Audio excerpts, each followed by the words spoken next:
What's up guys, it's Tom here and welcome to a brand new Liverpool transfer news video, and we have a fantastic news from Ben Jacobs and Fabrizio Romano that Liverpool are seriously exploring signing Romeo Lavia, who is mainly an out-and-out defensive midfielder, and he's still, I think, a teenager or 20 years old, very good player, very talented player, but the 50 million that Southampton want for him is a little bit too much for a player who had one good season in the Premier League, but nothing else really. And we will explore the latest updates on Khephren, Thuram and Liverpool's pursuit of signing potentially a centre-back who can play right back or left back.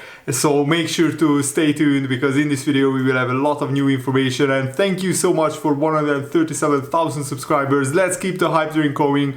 Let's get this video to again 500 likes with your help. And according to Ben Jacobs, Southampton value Lavia at around £50 million.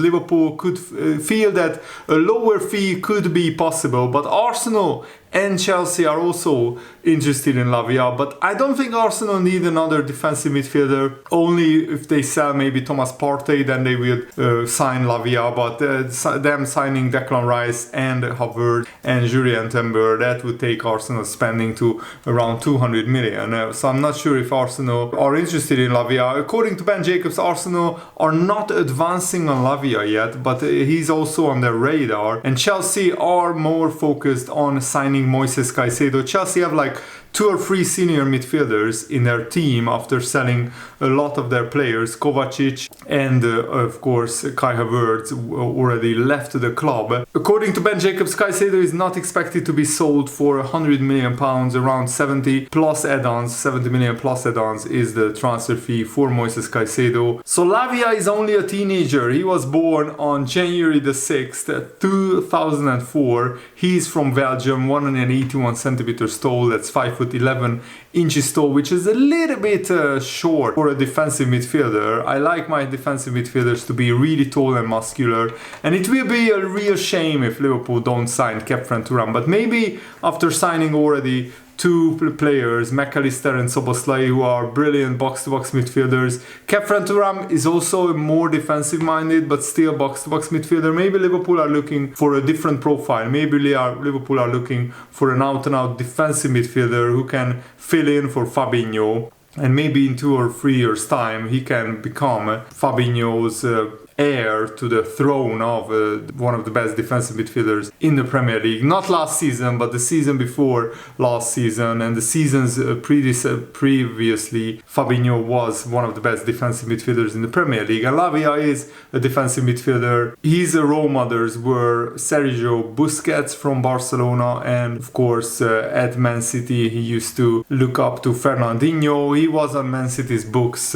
previously, but he didn't play in the Premier League at Man City, only in the FA Cup and in the League Cup. And of course he went through the Man City Youth Academy, but then they sold him to Southampton. He got relegated with Southampton, and I think it's 100% that Lavia is sold in the summer. Fabrizio Romano said today, a few hours ago, Liverpool have been in contact with the agents of Romeo Lavia for 2 weeks. The talks are still ongoing. He's high on the list at Liverpool. He's considered as top talent in his position, and sources expect Liverpool to open talks with Southampton soon. So we are already negotiating personal terms with Romeo Lavia on his contract, and once everything is agreed with Lavia and his agent, that's when we will talk to Southampton. That's not, of course, how you should go about it legally, but that's how it works. You don't go to the club to ask for a transfer unless you already know the player wants to join. The wages will be sensible. Fabrizio Romano also confirms that there will be competition for Lavia's signature from Arsenal and Chelsea as well. And Lavia could be a good long-term replacement for Fabinho, because if you see their stats compared for last season, Lavia almost completed the same amount of interceptions, a little bit more than Fabinho. He's higher on the long completed percentage, and also in fouls drawn and pass blocks he's way better than Fabinho, but Fabinho is better at progressive passes, and also he committed more fouls than Lavia, and in terms of key passes Lavia is slightly better than Fabinho, so he's a little bit better going forward than Fabinho, but defensively they're both very, very good. But Fabinho is a complete midfielder when it comes to defensive midfield. Lavia is still learning. Is a 19-year-old player worth 50 million? Definitely not. So that's why I think Liverpool are hesitant on paying that transfer fee. I think they want something around 35 million plus around 5 to 10 million in add-ons and bonuses. And an Italian journalist, Sasha Tavolieri, is saying that Liverpool are set to focus now their energies on Romeo Lavia deal. I understand talks on players' side are advancing well as the green lights close, but nothing is done yet. The ideal projection for Liverpool FC would be to get him for the first summer pre-season training camp with the team, which starts in like 4 or 5 days. So Liverpool will definitely have to speed up this transfer process. We have about a week or maybe 2 weeks to get this deal done, because Jurgen Klopp wants most of his transfers to be done as early as possible. And if the transfer fee is right, I think Lavia would be a brilliant signing for Liverpool, because he is homegrown, so he wouldn't take up a homegrown player slot, which means a non-homegrown player slot, sorry, which means that we can still sign one more player for the non-homegrown quota. And he's also Premier League proven. He's very young but very hungry, and already has Premier League experience. And watching some of his highlights, he's still of course a raw talent, but he's great, and he's of course not as expensive as Moises Caicedo or Declan Rice. Liverpool don't have the money to pay 70, 80 or even 100 million pounds for a defensive midfielder. And I love the best comment that I read today on Reddit was from a Liverpool fan. Jörg Schmadtke is on a mission to finish as many big transfers as possible before John Henry, the Liverpool owner, finds out that his wallet is missing. I absolutely love the sense of humor of Liverpool fans and Scousers. And I love that Liverpool are getting these transfer deals done. I'm trying to report as quickly as possible, as many deals as possible. So if you enjoy these, make sure to leave a like and subscribe. Keep being subscribed if you want to know the latest deals on Liverpool's transfer news. And it's a good point that Liverpool now should sign a more defensive midfielder profile instead of another number 8, another box-to-box midfielder. You could argue that McAllister is definitely a box-to-box midfielder. Szoboszlai is as well, but he's more attack-minded. Lavia would be definitely a defensive-minded player. Khephren Thuram, however, is also a box-to-box midfielder, and maybe Liverpool don't want 3 box-to-box midfielders to be signed. We want an out-and-out defensive midfielder, but I hope Lavia, if we sign him, won't hinder the progress that Bajcetic has made. But still, Bajcetic is only 18 years old. If we get an 18 and a 19-year-old to develop and grow, then by the time Fabinho's legs will be fully gone, and I still expect Fabinho with a good summer's rest to be able to get back to his old self, to his world-class level that he showed for pretty much his whole Liverpool career apart from last season. And another Liverpool fan on Reddit is saying, and that's definitely a hot take, that Liverpool announced they are ending their interest in Khephren Thuram because Lavia's agent and Lavia himself wanted guarantees of a lot of playing time at Liverpool. And if we are interested in Khephren Thuram and Lavia as well, of course that strengthens our negotiating position with the clubs themselves, like Nice and Southampton, because they both know that we have other options, other irons in the fire. But Lavia himself wouldn't be too pleased if we thought, I will sign for Liverpool, but if they sign Khephren Thuram and they already signed McAllister and Szoboszlai, how much would I play? So that's a fair point, and it's an interesting hot take that I just wanted to share with you that I read today. And I mean, if you are Lavia, you would definitely go to Liverpool right now, who had still a big gap, big gaping hole in their midfield midfield after 4 midfielders left or 3 midfielders that were, regularly playing. Arthur, you can't count him really. But if you go to Arsenal, they already signed Declan Rice, they already have a stacked midfield. And yes, Chelsea are short on midfielders right now, but if they sign Moises Caicedo and they already have Enzo Fernandez and other players, Lavia would be definitely way down on the pecking order. At Liverpool, however, you have an aging midfield with Fabinho as a defensive midfielder and Bajcetic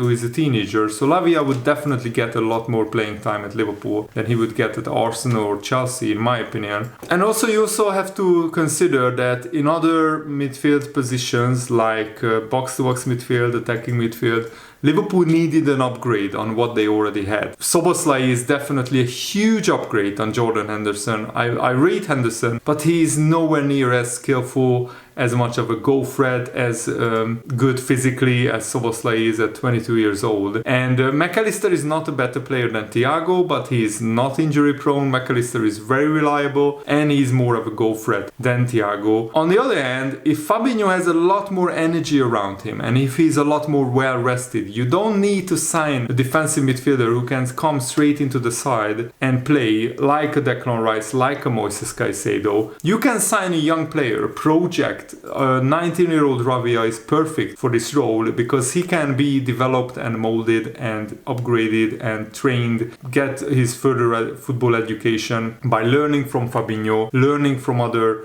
experienced players like Henderson, and when he's ready he will be playing for Liverpool. But Lavia wouldn't expect straight away to get like 40 starts at Liverpool next season. And I'm already excited about the Szoboszlai, Fabinho, McAllister midfield because that midfield has a lot of dynamism, a lot of goal threat. Plus, if Fabinho has a lot of runners around him, then I think he will be re-energized as well. And also we have Henderson and Thiago, great experience, great leadership, great options to play and to come on off the bench. We have Harvey Elliott, Curtis Jones, Bajcetic and potentially Lavia, great young players who are still growing and developing, but they won't be straight away expected to start for Liverpool and to carry this team forward. That will be the job of the more experienced players. And this transfer window, I think, in terms of midfield recruitment, would be absolutely out of this world insane if we signed Lavia, because McAllister, Szoboszlai and Lavia is definitely an A transfer window. It's a 9 out of 10 transfer window. If we signed a centre-back who is also young and hungry, that would be just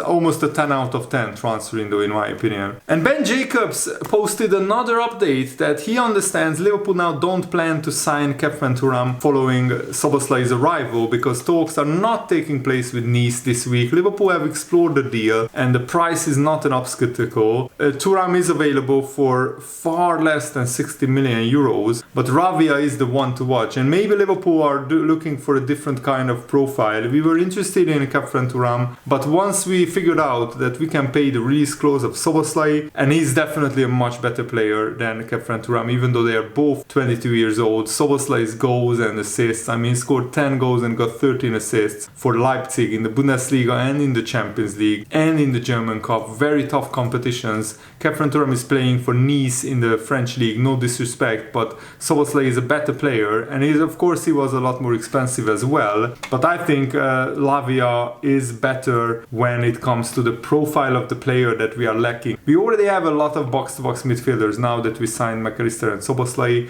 so Lavia would be a better option, and this makes a lot of sense. He's a homegrown talent, he's in the position that we need strengthening, and he's already very good, even though he's only 19 years old. David Lynch also posted that Liverpool are no longer pursuing a move for Nice midfielder Khephren Thuram. Talks were held with Khephren Thuram's agent and representatives earlier this window, but Szoboszlai ultimately emerged as a preferred target, and once Liverpool discovered Szoboszlai's release clause, I think they made the right call to sign him instead of Khephren Thuram. And Liverpool are keeping tabs on Southampton youngster Romeo Lavia, according to Ben Jacobs. A firm move for Lavia now appears increasingly likely from Liverpool, and Ben Jacobs I think made a lot of Liverpool fans happy with this update. And Melissa Reddy also said that Liverpool need to strengthen strengthen at right back and centre back this summer, so there is clearly more to come from Liverpool in this summer transfer window. And many people are saying that Liverpool not finishing in the Champions League and qualifying for only the Europa League, maybe that was a wake-up call for the owners, that they have to dig into their pockets and they have to spend more if they want to keep being competitive in the Premier League. And I mean, we already knew that regardless, because the Premier League is the most ruthless, most brutal, most competitive league in the world. But maybe the owners needed a wake-up call. And I mean, I can't even comprehend if Liverpool signed Romeo Lavia plus a centre-back and a right-back, even if they are young players with a lot of potential, that would be just an absolutely insane transfer window. I don't want to get my hopes up because I want to keep it realistic. But if Liverpool sign a centre-back, Joe Gomez can deputise at right-back, I think that would be just almost the perfect transfer window. And Liverpool are looking to sign a left-sided centre-back and a defensive midfielder. I think Joe Gomez can play as a backup right back this year, because Joe Gomez is pretty fast as a right back. He's powerful and he's not maybe the most accurate crosser of the ball, but I still remember Joe Gomez putting in some fabulous crosses from the right wing and some players scored from it. Gomez is not excellent in the air. It is not really great at his decision making. Last season he was very weak sometimes mentally and physically, so he definitely needs to improve on that department. And if Gomez moves primarily at the right back, I think he can be actually a better player there. And then if we sign a third choice centre back and Matip will be fourth choice, that would overall mean that Liverpool actually made their squad better with more depth, more strength in depth. I think we were linked with Benjamin Pavard earlier in this transfer window, the Bayern Munich centre back who can play right back, and he mainly is playing right back at Bayern, but he can play in multiple positions at the defense. Of course, he will be a lot more expensive than somebody like a young centre back would be, but I think it's worth mentioning. However, we could also try out Jordan Henderson at this inverted right back role, where he is physically still pretty good, even though he's not very fast. He's very hard working. He will track back from right back. He can cross the ball pretty well, and in attack he can join and play as a deep lying playmaker, playing as a defensive midfielder, where he usually plays sometimes anywhere. Anyway, so maybe Liverpool should give this a try. Maybe give Jordan Henderson a run out at this inverted right back role in pre-season, and let's see how he does. Let's see how he copes with that. Let me know what they think about all the things that we talked about in this video, and thanks for watching. Have a nice day. See you later. Goodbye.